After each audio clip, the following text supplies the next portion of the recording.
Bryson, and this week, special guest Colin Blake, who is here. What's that? No. Oh, you're trying to point out where they are. Uh-huh. This week, Colin Blake is here. He's the director of spirits education at Moonshine University. I'll let the gang give a more in-depth introduction in a moment. But real quick, before we get started, I'm Will Hookinga from Zavvy.co. If you're joining us for the first time, you'll notice on the right there is a chat window. Feel free to let us know where you're tuning in from. I see Todd from Minneapolis, Gary from Havelock, North Carolina. Thanks for coming, everyone. Also, if you have a question at any point for any of our hosts or our guest, Colin, you'll see a little button that says Ask a Question. That's the place to enter it in. I'll be keeping an eye on those and relaying your questions over to our hosts and guests here. And last but not least, please feel free to invite anyone you know to join us. There's a share button at the top right, so click that, and you can share the event, invite your friends. But with that said, I will turn things over to our hosts. So Marty, Lou, Liz, take it away. Marty, Lou, Liz. That's three names. Hi, everybody. I'm Martin Duffy. I'm a former master whiskey for Diageo. A former national brand ambassador for Benedictine. So please stay in your seats. And for the last, for 8 years was the producer of the Chicago Independent Spirit Expo. And for the last almost 6 years, next month, 6-year anniversary, the North American, soon to be South American, just because they can't afford anyone else. Brand representative for Glencairn Crystal. That little baby right down there. I'm just going to keep moving it around. Yeah, stop that. I can't figure that. Lizard? Wait a minute. Lizard? Next. Hey, everyone. Thanks for joining. I'm Liz Rhoades, technical distiller and spirit consultant. I have over a decade of experience in alcoholic beverage, most of which was at a company called Diageo. But I'm currently founder and principal at Stave Thief Consulting.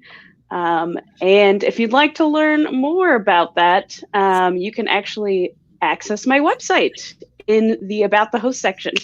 So with that, Lou? Hey, thank you. Thank you, Liz.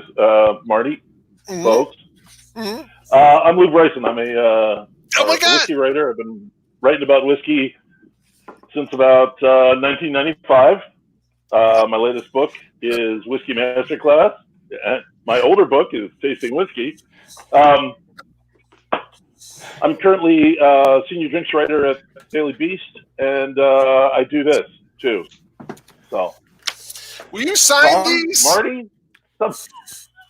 I will right now. All right, everyone. This week we have Colin Blake. Colin Blake, former SAS officer. He created the TV show Family Guy, and he is the director. Well, that stuff is not true. He is the director of Moonshine University down in Louisville, Kentucky. He's been there. What is that? 5 years now, Colin? 8. 8 years. Only seems like 5. Colin, we would like to get this started off by just finding out a little more about you. What makes Colin Blake tick? What is going on in that little computer-like head of yours? Well, first, I would like to apologize that the prop master didn't send me the same glasses and books that every single one of you seem to have ready to go at a moment's notice. You didn't receive this? Man, the wide angle really plays tricks. Yeah, you don't have one? Wow. How many jelly beans fit in that thing, Marty? Well, later on, he'll put his head in there. I was counting, but they looked so delicious, so I forgot. You and Reagan, weaknesses for the jelly bellies. Well, first off, thank you so much for having me. Very delightful to see you all together virtually in faraway places. So I am the director of spirits education here at Moonshine University, and Moonshine University is a professional distilling education place. So we have everything from week-long intensive classes that are industry overviews that have hands-on distilling, compliance distribution with over 30 presenters, and even more topics, down to 2 and 3 day workshops on specific topics like fermentation, whiskey workshop, sensory training. And we also have a more public-facing endeavor called the Stave Thief Society, which is a bourbon certification program that we launched 4 or 5 years ago. But it is where people come and spend a nice, intense, long day with Clay, our distiller, and I, and we go over all the ins and outs of bourbon production in an unbranded fashion and do a lot of sensory training and hands-on distilling in the distillery. And thank you for donning the pin. I usually only I wear it in the shower as well. Ouch. That's kind of tough guys that go through the Stave Thief. Pain, they don't know pain. Colin, how did you get into this whole line of work? Because you were a Hollywood namby-pamby for a while, weren't you? I was only a namby. The Pamby was I was probably a year or 2 away from Pamby status addition to my title. But yes, I have it all up for this. I did. And just drove wildly. I actually saw a 30-word ad in the back of the free weekly, the Leo here in Louisville. I have it overnighted to me every time it comes out, and it was really simple. It says, "Want to talk about drinking?" ? And I just drove to Louisville. I had to find out what that small ad was all about. But I'm believing this right now. So is that true? Yeah, I'm a big fan of the small ads. I respond to more than I'd like to admit.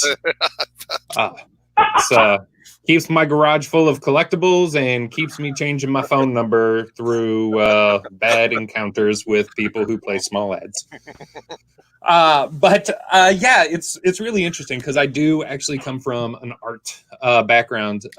In college and after college, I was a touring photographer with bands and record labels. So spent a lot of time on the road, doing this and making a living. But after getting tired of sleeping in vans and living on buses, I wanted to move on. So I went to film school and got a degree and then moved down to Los Angeles, where I worked there. I tried very hard to be a comedy writer, and it turns out being like one of the funniest guys in your high school in Louisville, Kentucky doesn't make you one of the top 2 million most talented comedy writers in LA.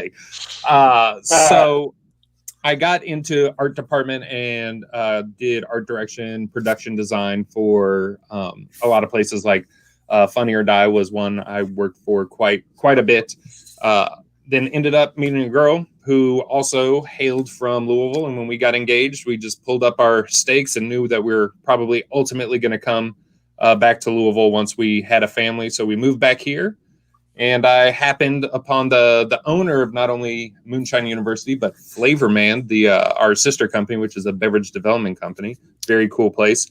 And did freelance work for them, then became their creative director. And when Moonshine University was opening, I kept sneaking over to the distillery when our first distiller was being trained, and spent 2 weeks in the distillery learning how to operate, run everything. Very quickly found out I do not like working in a distillery. It's actually like hard physical work, and it's hot and uncomfortable and loud. Factory work. Yeah, but right next to the distillery is this beautiful air-conditioned classroom, and I was like, oh, but if I work in this room, I get to stay cool and comfortable, and then I get to actually talk about the science and the process and everything, which is what I'm far more passionate about. So went back to Dave and asked him who was in charge of classes at Moon U, and he kind of reluctantly went, you? And I ran with it. I gave myself a wholly fictitious title, which now is very dialed down. It is Director of Spirits Education. It sounds very, very prim and proper. Originally, I gave myself the title of Headmaster of Liquorial Studies. Yeah, I even made up a word in my title. So You are the creative director. You sure you didn't become a Pamby out in LA? I became a Pamby out here. Yeah, no, I had. Sometimes when you move away from where you think you're supposed to be is when you become the Pamby. Your training was complete. Yes, a fully fledged operational namby-pamby. All right. Indeed. But that's how I ended up here, and then just being here in the heart of the bourbon industry, which is one of the most welcoming, endearing, fun industries you could possibly hope to be in. I just started learning full time and putting together classes of both whiskey and all different spirits, sensory training, and we've just kind of slowly been growing over time, all the way up till COVID, where we had to stop having classes. Sad. So what? Tell us what each. Now you for bourbon steward, which is Stave and Thief, and then you have your is it 5 or 6 day? It's 6 day class. It's 6 day. It started as 5.5 day, but we just officially made it 6 day when that kind of like free add-on half day became filled with so much important information that it was not to be missed. Because people were starting to complain, like, I didn't know that there was important stuff on that half day. And we're just like, yeah, that's where you get into utility, site selection, sizing. Okay, yeah, now we're going to officially make that a full day then. Yeah. Yeah, so and go ahead. No, you go ahead. Oh, okay. Well, You're the host. I was actually going to ask Liz and Lou, you both been there to the beautiful Moonshine University? Yeah. What was your take on it? Did you? I mean, I know that we sent Liz undercover, dressed as a hillbilly. Well, I did. No shoes. And last month, I did spot her just hanging out in a Mini Cooper in the parking lot all day. It's true.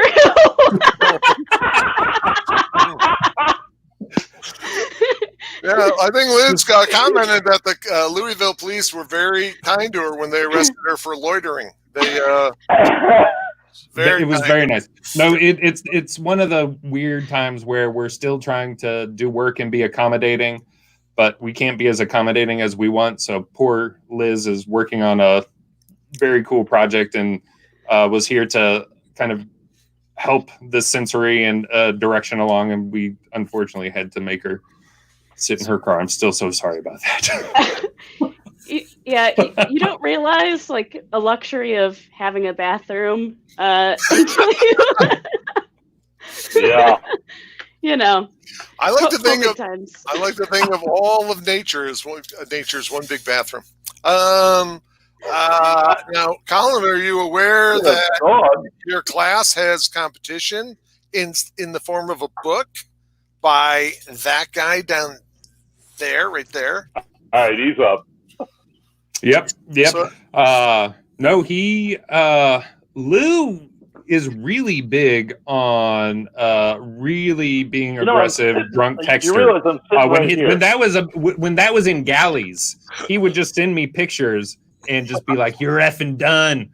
Count your cash while you can, kid. You're on the way out." And then COVID torpedoed his dream of taking out Moonshine University. Go ahead. No, I'm very much looking forward to reading the book. I haven't had the opportunity yet. Check out the page with acknowledgments. That's all I'm saying. No one just cuts to the acknowledgments, Marty. That's like sneaking and looking at your presents on Christmas morning. You got to get through the book before you get acknowledged. Now, so Liz, you've checked out their setup there, that whole little distillery setup. Yeah. What do you think of it? Mm-hmm. No, it's great. I think that. Oh, okay. No, it's Vendôme, right? It's all Vendôme. It is all Vendôme. So no big deal. They even made once in a. I think it's the only one in the world. They made us a glass column still. It's really cool. Yeah, it's only run once too. So Rob Sherman designed it, and he's brilliant, designs really amazing equipment. And that guy is the most laid-back person I've ever met. And when he was delivering that with their crew, the guy was sweating bullets, super tense. And it's the most nervous I've ever seen Rob. And then as soon as it crosses the threshold into the classroom, he just announced, "It's on your insurance." And then we had it plumbed so that we could run it, and we're have video going, and we're filled it with water, started running it, and then Rob's all the way on the other side of the room, and we're just like, "What's up, Rob?" He's like, "Oh, I don't know. I mean, you got cold water at the top, you're heating from the bottom. That's untempered glass. It could explode." And we're all just like, Yep. so it has only run once. Go ahead, Liz.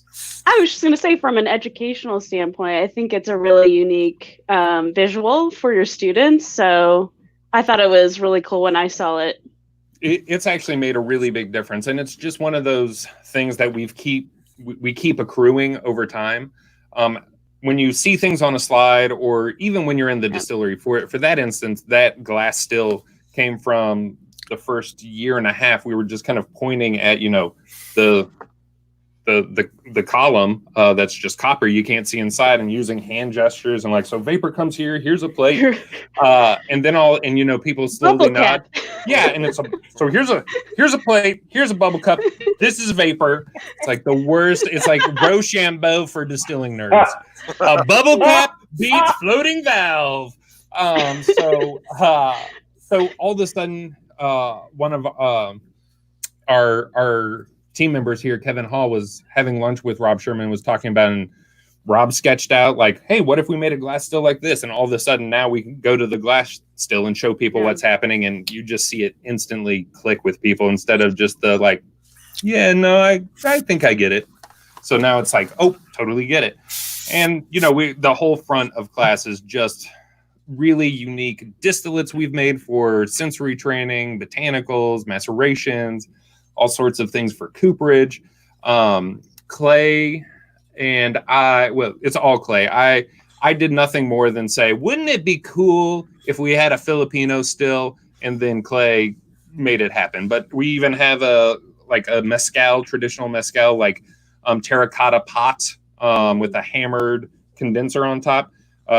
We made one of those for our agave spirits class. So we've got a lot of really cool stuff here that I think has really helped up the level of education that we can offer here. And So I was I attended the Bourbon Stewart course, which is a day-long course. Was paid very handsomely to attend. Thank you. And no, I found it really great. Because a lot of times you see a lot of these out there now. These people doing a bunch of different certification, education, all in a day or two. No. And I think, how can anyone do that? But I think because you guys concentrate just on bourbon, it was a really great mix of obviously production, walking through the production with the still, and then the history and the variances, the differences, the mash bills. And I thought it was pretty. I thought, wow, they really encapsulated it into 8 hours. 8 hours if Colin doesn't get too mouthy. We're closer to 9.5 some days. But the pandemic's kicking in. I'm seeing a trend. That's your first Namby. it was That's 5 Namby. days, and now it's 6. Yeah, we just. I read this in 4 hours. Yeah, that's all I'm saying. It's about how long it took me to write it. Just a lot of screen grabs. A lot of cut and God, it's pasting. only. Cut and paste. There's all these Wikipedia footnotes in here. I did want to. Can I follow up on that glass column still? Sure. I think that's a great tool, because I think a lot of bourbon enthusiasts really don't know what the hell's going on in there. It's just like a black box. I just think the pot still is so easy to understand compared to the column still, and I don't think I don't think distillers want to show them off as much. I don't think, although that's changing, thank God. That Old Forester downtown, I mean, they practically make a fetish of it, which is awesome. But it should be, just because that's how the vast majority of bourbon is made. But it was that was a learning curve for us. Just when we were talking about stills, we very quickly had to realize that people might have heard beer still or column still without really knowing what it is. And they'd be like, "So where's the pot on that?" And we're like, "Oh, wait, take a step back."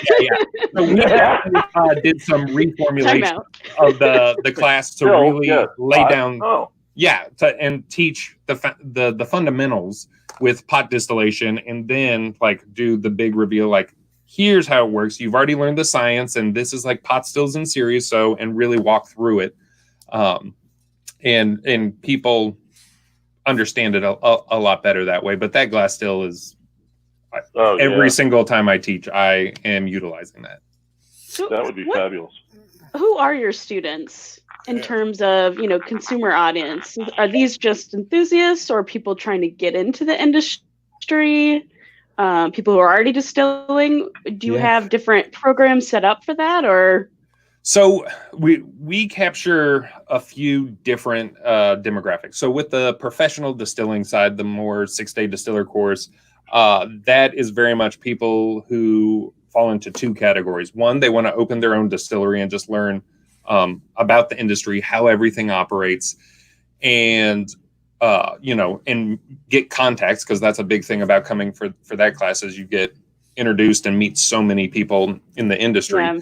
And then the other side is the continuing education. So people who have already opened distilleries, particularly on the small side, tend to send their staff back so that they can get that same industry overview and knowledge in a week, opposed to trying to fit in their custom training schedule. And then really big companies, we get a lot of people from Diageo through, because the bigger the company gets, the more myopic your job becomes. So just because you're working in marketing or a lab or in the bottling plant in Deerfield doesn't mean you really know how something's made or how the other parts come together. So they come here and kind of learn the rest of the industry and their part in it and where it fits in the grand scheme. Yeah. So that's what we see a lot on the professional distilling side. And then the bourbon enthusiast is kind of split between the two. The vast majority is enthusiast. There's a lot of bourbon fans out there, which is a surprise to no one here, I'm sure.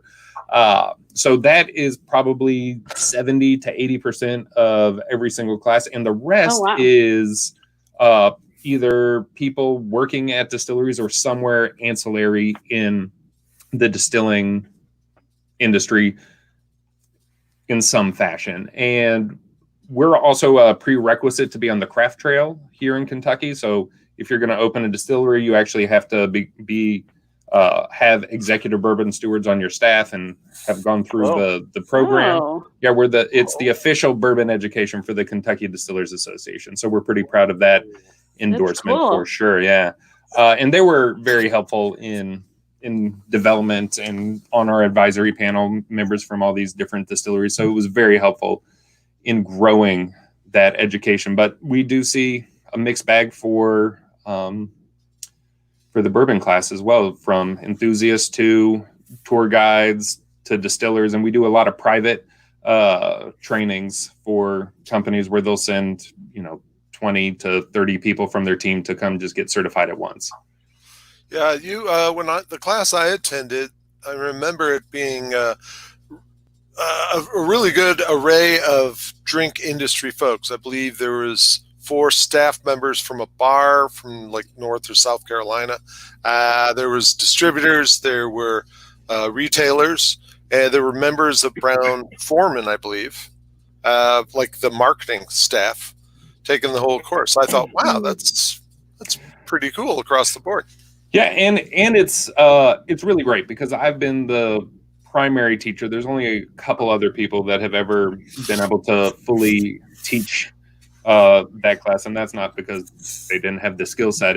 It's my favorite thing to do. So any opportunity I can to teach that class, I definitely take it up. But it's interesting, and sometimes it's really intimidating because we did a private class for Bardstown Bourbon Company, And it was all the C-level people, all their current staff, their distillers, and Steve Nally sat front and center in that class. And that is a Bourbon Hall of Fame distiller. You want to talk about pedigree. And that man, stone-faced, just sat there for 8 hours straight. And the whole time I'm like, oh, man, Steve is going to... You do any of these? He goes, yeah. And then he came up at the end and was just like, that was a very good class. Even I, learned a fun fact or two. This is a great program. He's gonna cracked one effing smile the entire class. Thanks. So you're saying he's a gentleman too? He's great. Hey, Steve's great. I really enjoy him. But it was intimidating for sure. I'm glad it didn't cost a lot. That's for sure. But thanks, that kind of thing. So what do you do? Nothing. Hey, Liz, didn't you have a question about Irish whiskey and other classes that they were doing? Was that you who was gonna? Yeah, we have some questions already, and there's been a lot of comments as well. Really nice. About really complimentary comments. So we had a question earlier on, I believe from Todd McCoy. And the question is, how is development going on additional executive steward programs, interested especially in Irish whiskey? Yes. And this is, it's one of those double-edged swords. I don't know what analogy I'm going to misuse for describing what's happening here. But essentially what happened is we didn't expect Stave Thief to become what it is. When we were originally talking about, we'll do different levels and we'll add different spirits, that's back when we thought we were going to have this class 2 or 3 times a year. And last year I taught it 27 times in 4 different states. Wow. And along with that, we're... Yay, bourbon. Yeah, I mean... Yeah. And along with that, we're doing more professional development. We're doing more private barrel development for individuals. We're booking more professional distilling classes. So, and again, doing it with the same size team that we've always done it. So now it's the development time has greatly shrunk. And when we hired Clay Smith away from Corsair, he and I definitely end up chasing passions along with opportunities. We got the chance to go to Mexico and spend a week in tequila studying, mezcal and tequila production. So we have started the beginning of an agave spirit Stave Thief. I went and studied in Ireland and Scotland and got halfway through that. And now he's working on a gin and absinthe Stave Thief. So we have the pieces to a whole bunch, but the times being what they are, and we thought we were going to get through a lot of these during the COVID lockdown and slowdown, except we went into hand sanitizer production, which made us just as busy. So with all that being said, we have a whole lot early in development, and we're slotting development time to get more done. It's just please be patient. We're trying to get them done as quickly as our small and nimble team can do them. It'd be kind of cool for you to eventually do what you do for Bourbon, the one-day class, and do a week-long series of a class, focusing on just one category. The next day could be, or you can do it chronologically. Do Irish first, then Scotch, then Bourbon, then the peanut butter flavored stuff. You can do that. Yeah. On the half day. Yeah. That's the add-on. Yeah. That's not required attendance, but if you want to, you show up. Yeah. But the one thing I will say about the one-day class, to kind of echo something you said earlier, Marty, is that it's a one-day class, which when I originally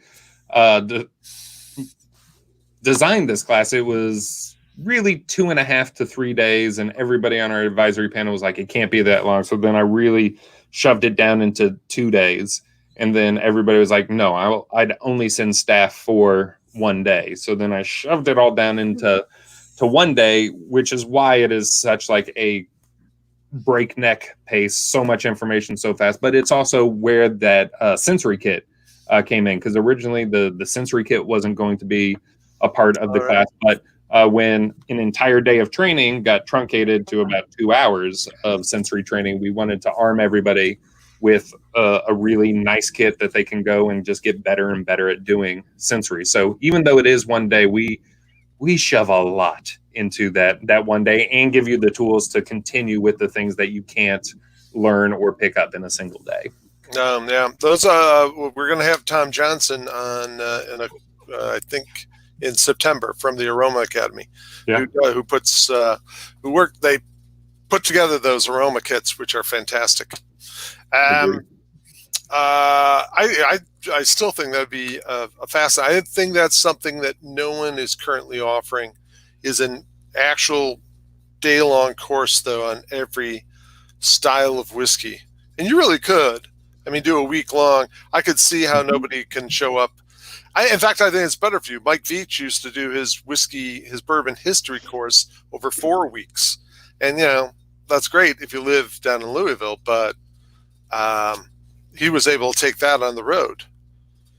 And he hasn't been seen since. So, yeah. Well, he adopted the broad rim hat so he can blend in. He blends. Oh, he blends. I think he's still on the riverboat. I believe. Yeah, he teaches classes on riverboats, right? Like, yes, he does. Yeah, he does. Which What's is it called? Whiskey at 8 miles an hour or something like that. I think it's called. He supplements with gambling too. Oh, he's a huge gambler. Deep in debt, I understand.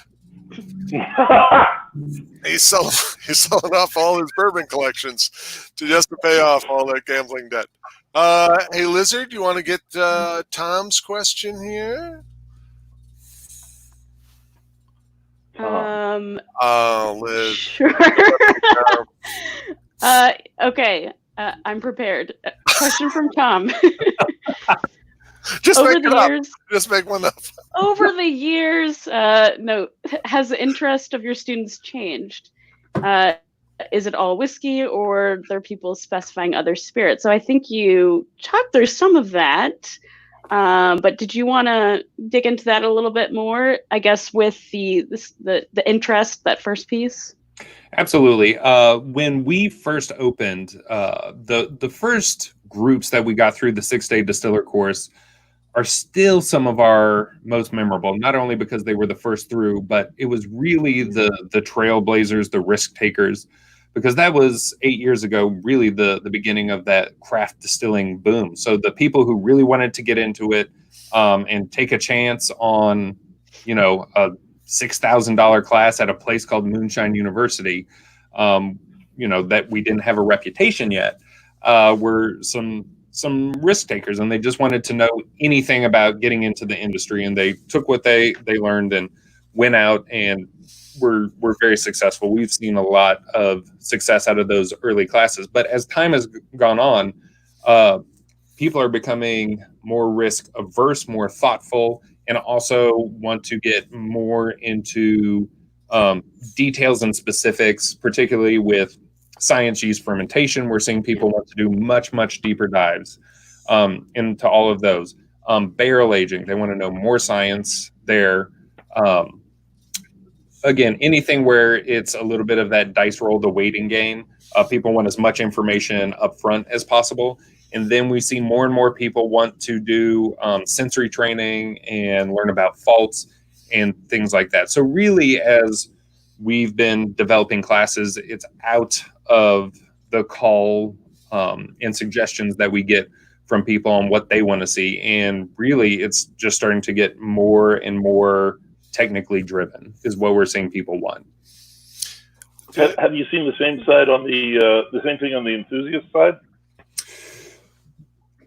Occasionally we'll have people who want to know more, but I feel like the people who are coming to that get a good deep dive, a deeper dive than they normally get on any public tour or anything like that.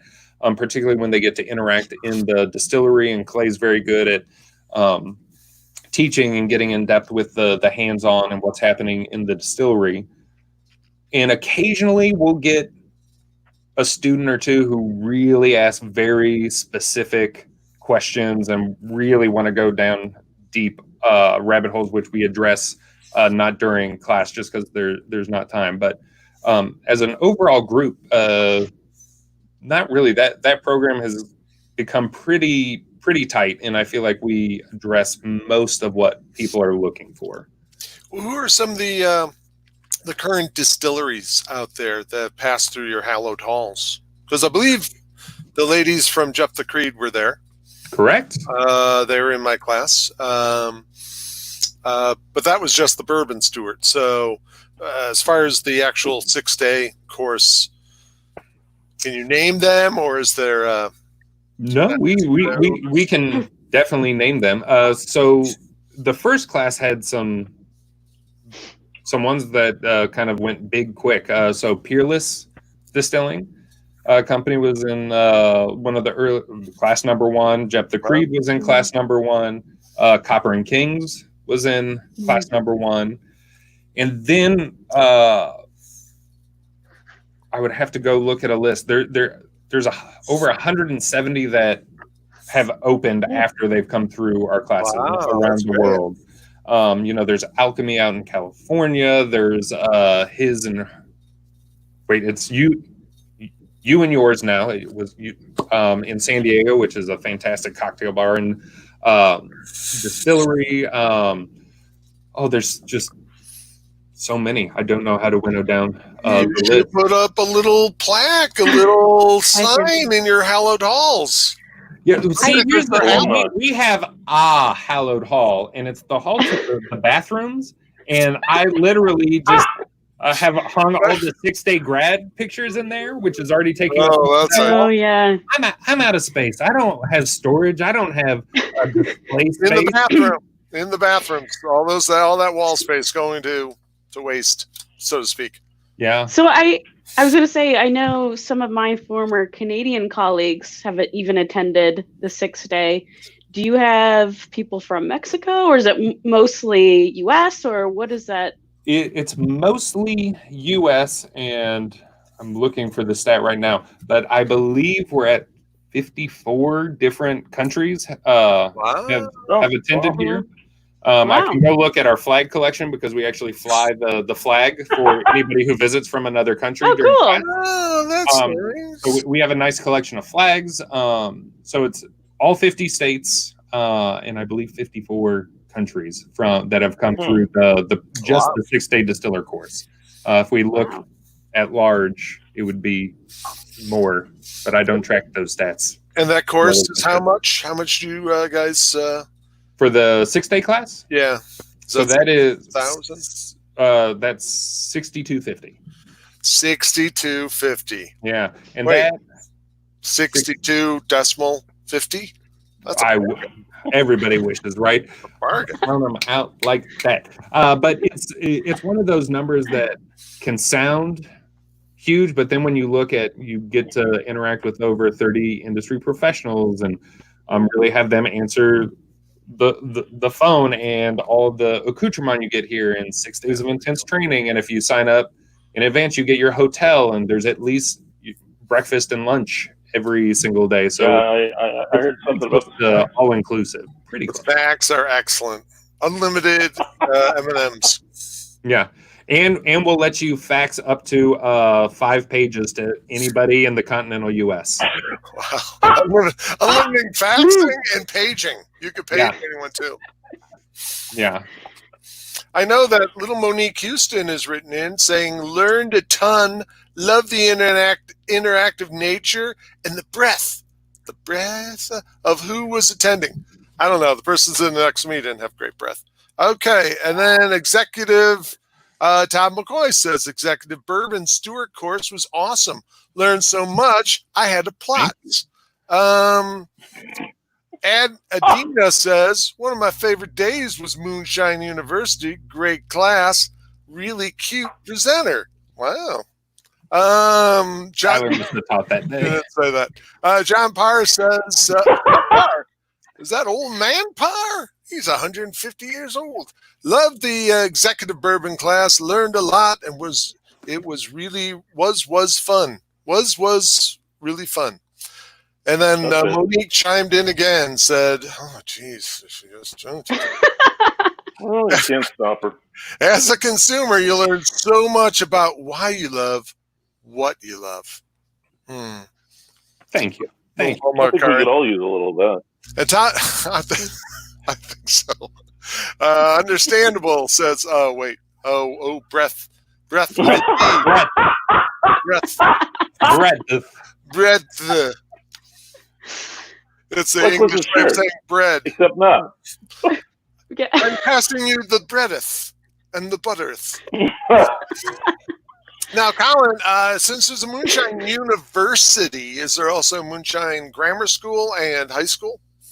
Was one just automatically skip all prior education, go straight into university? An LDA thing involved? Yeah, I don't think there's a Harvard preschool, is there? Yes, there is, Lou. They just don't let people like you know about it. But yeah, some of us know about it. Very elite, very elite. Yeah, no, one of the pretty much the first prereq to get into Moon U is be 21. So as far as the assumed knowledge before, speak English. All of our presentations are in English. That's I guess those are our two biggies right there. Nice. Be able to understand English and be 21 years of age. Okay, everybody, from all our viewers from South America and Eastern Europe, really apologize for Colin's. Oh, that's horrible. Speak English. Oh, is this a bilingual show? It's multilingual. Oh, is it? Yeah, Lou's been talking in Polish. Most of the, it's being interpreted for you. Oh, with the scalloped beard, I thought it was Russian. I only drink in Polish. I know you guys have shifted and flexed, during, COVID. Do you want to talk a little bit about what you guys are doing to still sort of get this education out? Yeah, so we pivoted pretty quick to hand sanitizer production, and it took the entire team. Clay and I were producing and bottling and boxing and labeling, and Kristen and sometimes I were, out doing sales or handling people who wanted to buy. So it was a very intense couple months. And then as that started to slow, we started offering webinars. We have a webinar series that if you're on our the Moonshine University newsletter list, you'll get those links, and they're really great deep dives. We had Andrew Webrink do how to pick the right char. We had David Carpenter talk about warehouse cask management and stock management. We've had we have a lot more coming up, and then we're also starting to add multi half-day classes. So we're actually doing a whiskey workshop in August. That's 2 half days with Matt Strickland. Okay. And that's going to be fantastic. And then we're going to be doing a route to market class with Robin Robinson, and we're just going to keep adding classes as we go, and we're just going to keep trying to do more and more online, not only because the world we're in, it's also I wake up most nights in fear that we're just one executive order away from having to stop doing classes again, because we just got to start doing very, very reduced capacity classes starting in early July. So it's been great to actually be teaching again. Yeah, that's awesome. And you mentioned the webinars. You can access that via the website, Moonshine University website? Soon. So Soon. There's a lot of things that didn't work in our favor that we were transferring to a new digital marketing company and transferring a website, so we couldn't actually edit our website. So now that we can, now we're building the page where you'll be able to access it. So that should be done in the next week or so, and we'll have that very visible and accessible on the Moonshine University site. No, Yeah, I think there's a button for everyone. I think there's a button below Hello, to hello. access Hello, Moonshine I like University. Hello. There's a- Yeah. And if you're interested in the free webinars and all that, just join the mailing list. We have a great blog series. We've got great webinars, and then for free. And if you want to do some deeper dives, we're offering some very affordable online classes. Todd McCoy says the webinar series has been very informative. Well, thank Hey, you. Hookie says your Moonshine Grammar School idea is probably illegal. Martin, fuck off. And then, Oh wait, you can work blue on this show? oh God. Oh, yeah. Yeah, we were just Oh. holding you back, little fella. I had no idea, and I wore clothes and everything. Brian Allen says, hi, 6-day course was incredible. I highly recommend it. Thank you. Thank you. And Dan Crowell says, I took the executive bourbon class in Chicago. It wasn't you. It was somebody else. They must have been ripping you off. But it was still really, really great. And Dan works for a giant conglomerate. No, he said it was excellent. He said it was terrific. It was, I believe you guys did it over at the Chicago Distilling Company. We did. in That is Chicago. a great space. I yeah. love that whole crew there. Got to spend a lot of time with Vic while setting up the class, and just love that space. Love the family. It's great there. Yeah, they're sweet. The Deprezios. Yes. Listen, little fella. I'm. You know what I was thinking when you were talking about the whole online stuff? Wouldn't it also pay to maybe do kind of a DVD thing that you could sell that would generate money, and then people can do it at their own? But shouldn't I do audiobooks on cassette DVDs? first? Yeah. Yeah, A if you want. DVD? Yeah, what's that? What's that? Well, Marty, You are, dude. first, let me catch up with my chain letters that I just got here, and Are you then gonna fax those? I have Yeah. boxes of DVDs. What am I, Rip Van Winkle? I fell asleep. I have boxes of DVDs. You don't even display them because they're so antiquated. They You have sell to them on hide them Amazon, away. mister. They're sold can- on Amazon. Yeah, Snail mail it to as me. the second option after digital delivery. But isn't I'm trying to help. the Tim. digital delivery the DVD for What? people who What? aren't into antiquated things like DVDs and cassette tapes? You know, there's older people like me who might want to have going through a change of life that want to start watching DVDs on their own But older people, like, you're hosting a web show at present. Currently, at this It's- same time, you were digitally being delivered. I'm So many placed people. on a chair. And Or don't are look you under the forward. impression that this is going to be edited, I scored think you guys and then are in here sold somewhere. on That's what I think. DVD.com?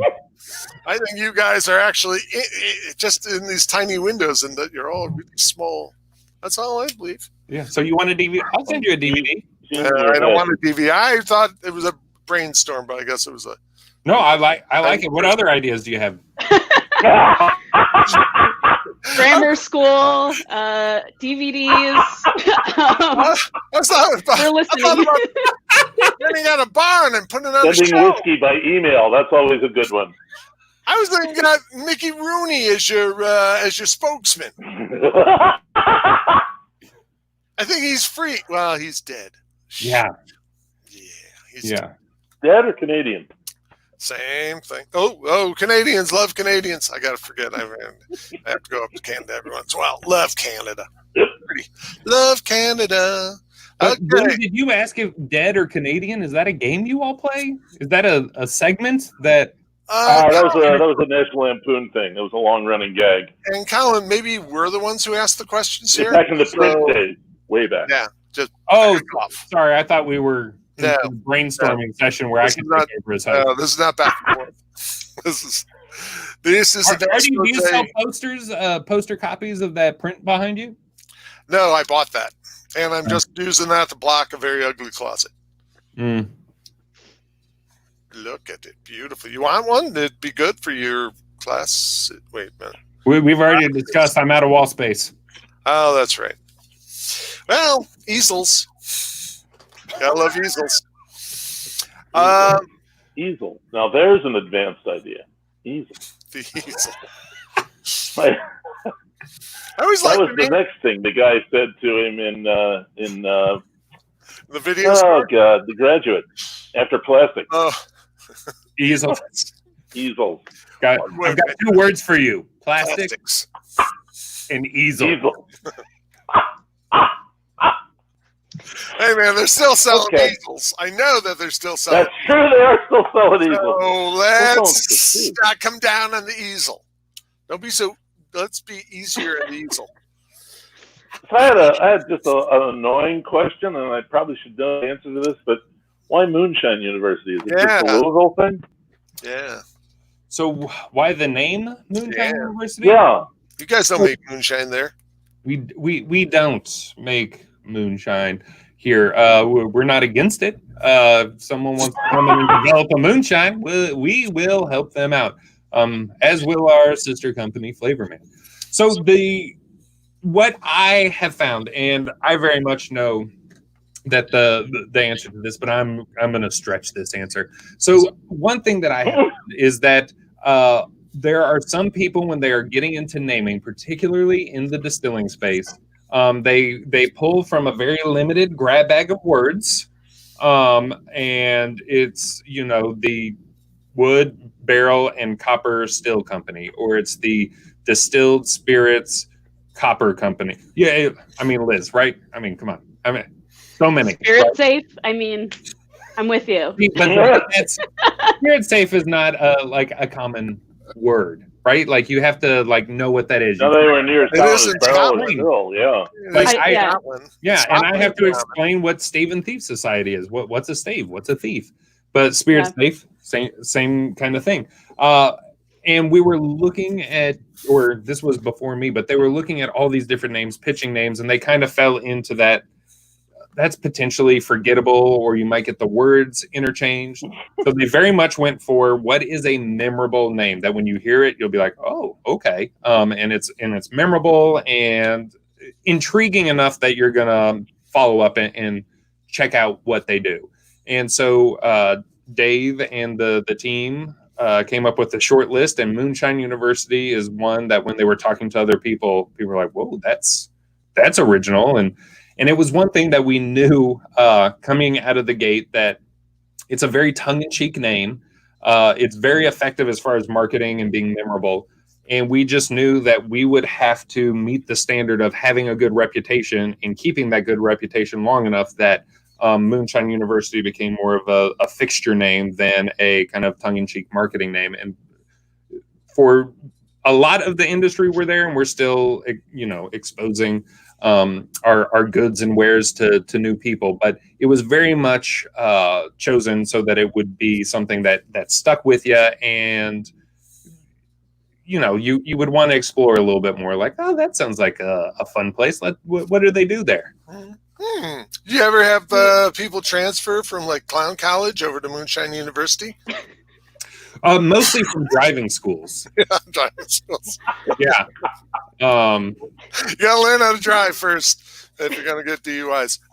Okay, so the Moonshine University thing also brings up pictures of like little hillbillies with no shoes on and little patched overalls walking around with little briefcases or backpacks. Yeah, That's what I thought. That's kind of like the Hillbilly Harvard idea. Hillbilly Harvard. Oh, that's good. Trademark. Sorry, Lou. I called trademark. I think that's only if you want to teach people about being a hillbilly, though. That's what's really Moonshine's better. It was something that we leaned into very hard. We were on a couple episodes of Moonshiners and things of that nature, and we even had the early versions of Stave Thief were. But right before Stave Thief was Bourbon Making Workshop, and before that it was Moonshine Workshop. And while the vast majority of the people were delightful and in for a good time, there was a contingent of each class that was very much wanted to make moonshine and were the stereotypical, Well, here, young fella. what you would think someone who wants to make moonshine is. So we did do a little adjusting as far as our offerings to kind of lean more into reputation than go with the moonshining. Well, since You mean people who are looking to make illegal moonshine? yeah. Yeah. Go Wow, to a okay. legitimate place Well said. to learn how to make something illegal. Yeah. And Isn't every that the class, definition of moonshine, though? What? It is. yes, and It is. yes, Sorry. so this is the thing that drives me crazy. Like it's and I talk about this in Stave Thief classes because I'm a little bit of a word nerd. But so moonshine historically means made on an illegal still, no taxes paid on it. But now you can go to the store shelf and buy moonshine, which has been made out of Fanciful language. right. It's the whole DSS thing, but people have accepted both definitions. It's like when Merriam-Webster. Not everyone has. Well, when Merriam-Webster adopted literally how the youth use it to mean figuratively, so their definitions of literally meant both literally and figuratively, which is why I don't use MW anymore. But it's that kind of conflicting definition under one term that I have a hard time with. I have a hard time with it. Yeah, I think you have a hard time with a lot of things. Hey, look, now you work at Moonshine University. Give your definition of where the term moonshine came from. Do I have to get into the old Irish, Scottish origins of moonshine with this? Is that what you're trying to suss out of me so that you can correct me and say Irish? No, I would not do that. No. Yeah, I might. Go ahead. Yeah. That the whole origin, as I understand it, and I'm sure I'll be corrected, Marty, so just step in whenever you're ready, is back during the early prohibitions in England, Scotland, and Ireland, where it was illegal to make various spirits. People would make spirits out in the wood at night, and the only way that they could be caught is when the tax collectors or the law was looking around and literally looking for smoke and steam in the moonlight or by the moonshine. And it was people making spirits in the night illegally. See, that's so pretty. I'm just going to leave it at that. I think that's really nice. Thanks. Yeah. See, that's the kind of education you people out there. That's kind of the stuff you can expect from Mr. Colin Blake. Yeah, I will arm you for trivia nights and all sorts of Nerd. camera. Now, do you ever have a lot of guest speakers? Now, I hear you were talking about these other guys like Robin Robinson. Never heard of them. But really important people like maybe a Liz Rhoades, who's worked for over 40 years in the distilling industry. A Lou Bryson, who was once crowned, given something by the Queen. Not necessarily the Queen of England, but no. A queen gave Lou something once because of his books. Do you ever have special? Yeah. Oh, look at that! I met Lou for the first time in New Orleans, and when I tried to talk to him about teaching, he answered an invisible phone, held up a finger, walked away. I believe I ran away, actually. Yeah. Yeah. Well, I viewed it as a saunter, but you call it what you will. Lou can be a mite prickly sometimes. Yeah. No, we always have not so much guest speakers as presenters, and we're always looking for new presenters, not only for the new online content, but we love adding more of what we call faculty coming in and presenting at the 6-day course, or if we're developing other classes, because a lot of those workshops not only come from students asking for various topics, but come from people in the industry being like, hey, have you ever thought about like the barrel aging class we did? Andrew Webrink and I were having a drink. It's just like, people don't understand what happens in the barrel over time and what alternatives. He's like, you guys should do a class on it. And I was like, well, what would that entail? And he's like, well, you would have to get these 30 barrels and fill them with the X, Y, and Z. And I was like, well, do you want to give us 30 barrels and we'll fill them? You want to just, And he's like, I do. Yeah. Andrew's awesome. He's amazing. Andrew is one of my all-time favorites, although I think we spend 80% of our time talking about Norm Macdonald. But he's also very knowledgeable about everything with oak and aging and spirits in general. So I'm always open for people to pitch ideas, or just meet and talk to people and see how we can fit them into the fold here, because we definitely want to be as inclusive as possible and be the hub of information and good, solid people in the industry. Well, you were involved with Bourbon and Beyond, at least that 1 year. 1 year. Are you involved with any of the other bourbon events that go on during the course of the year down there or elsewhere? Yes, we're such an odd duck. When it comes to being included in any bourbon festival, because we don't have brands, we don't do all the typical things that distilleries do, there's not much benefit for us to be involved. We're always happy to teach classes or do anything, but that's generally not a big part of most bourbon events. Bourbon Festival, when they added educational components, we did multiple classes each year that they started adding those on. We tried to add Bourbon and Beyond, and that went exactly like I told everybody it would go, which is not well at all.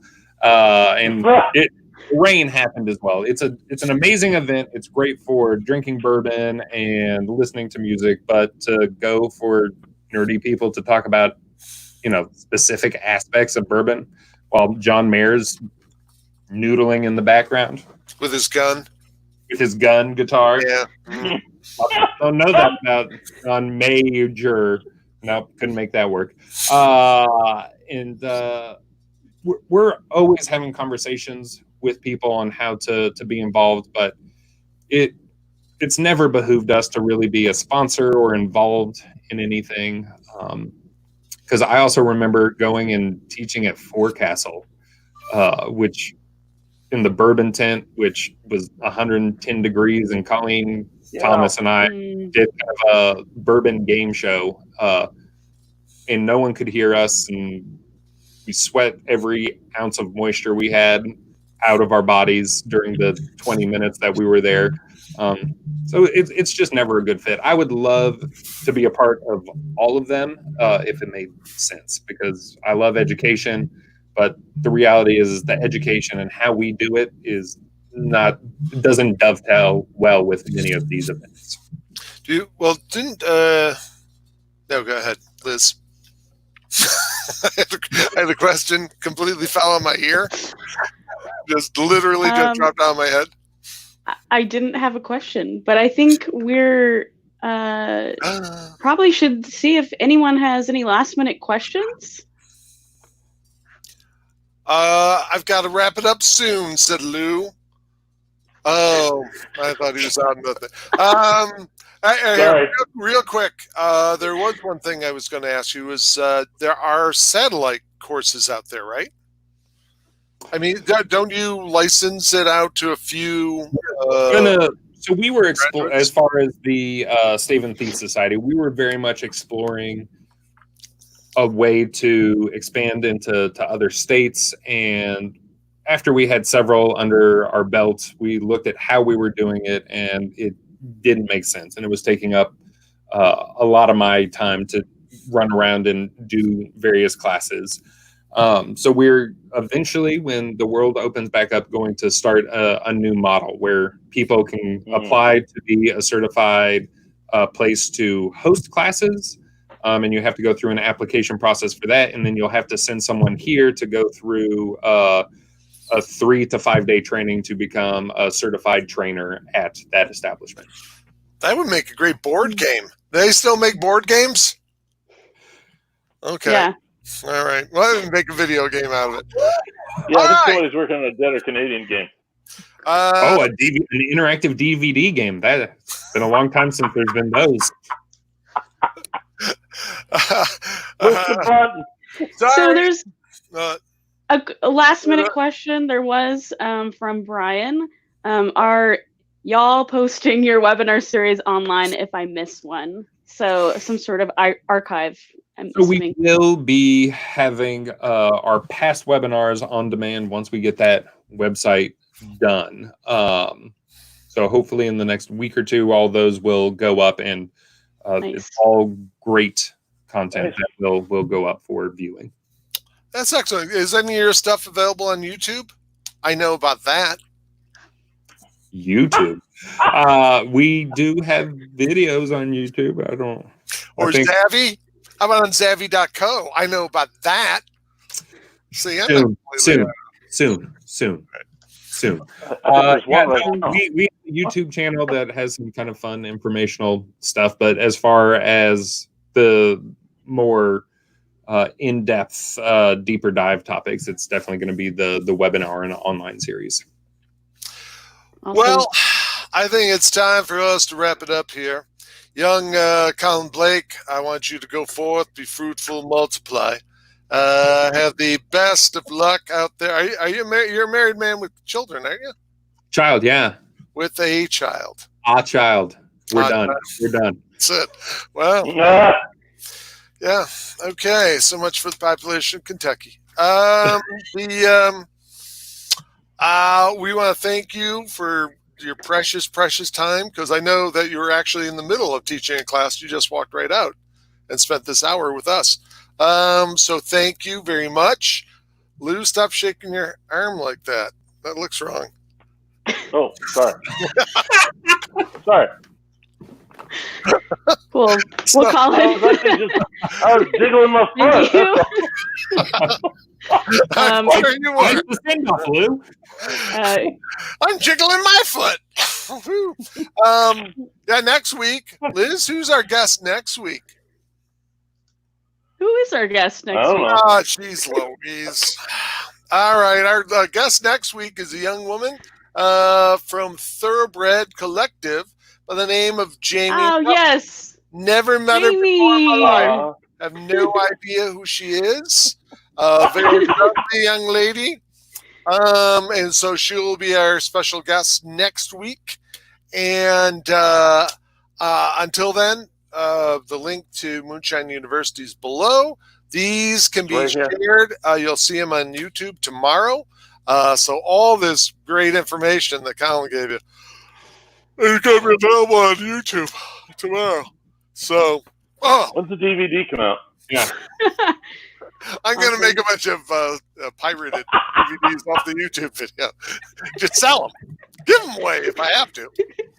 I've been filming the whole show with my phone. I'm pirating the whole show. I'm going to put them on those little SD cards. I'll hand those out. I'm just going to draw pictures of everything and then do a flip book. All right, sorry. We're picking up everyone. We'll see you Thanks so much. week. It's been a pleasure. Thanks for having Give me playing on. Kevin a Bye, shout. kiddies. I definitely will. See everyone next week. Thanks, guys. Bye. Bye.